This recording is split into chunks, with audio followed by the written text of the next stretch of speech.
Kaya maganda dito pumasyal, lalo kung mahilig ka magmotor o pumunta sa mga tourist spot. Yan, isa to sa tourist spot ng Tabaco, Albay, Tabaco City, Albay. Ito yung napakagandang lugar na pwede mong puntahan dito sa Tabaco City. Ito yung skyline. Yan. Medyo malayo-layo pa pala tayo mga idol. Pero makikita nyo naman, napakaganda talaga ng view dito. Kasi maraming puno dito, napaka-presko pa. Hindi mo mamalayan dito yung init. Ayan o. Pag nakapunta tayo sa pinakataas nito, mas lalo pagaganda ang view. Pagkanda ng mga sigsag dito. Ganda o. Paltado pa oh. Yan oh.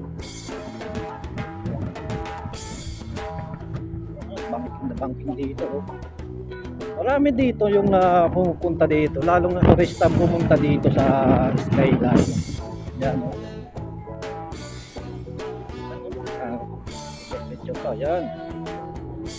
Yan oh, skyline. Yan. Diyan tayo pupunta sa pinakataas. Kaya tara.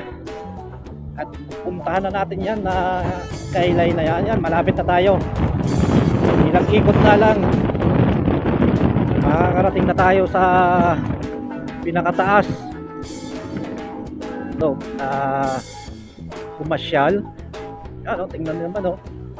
Ano, si Dalagang Magayon. Formada paakyat. Ano.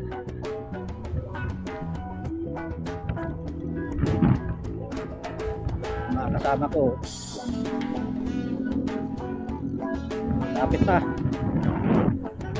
lapit na sa katotohanan, makakarating na tayo sa pinakataas nito.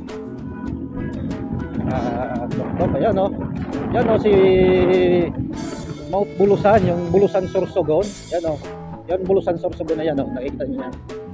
Yan ang Bulusan, Mount Bulusan ang Sorsogon. Pero dito tayo sa Mount Mayon, kalsada pa pababa. I-video pa rin natin to pababa para makita nyo yung kung gaano kaganda pumasyal dito. Ano, paakyat na.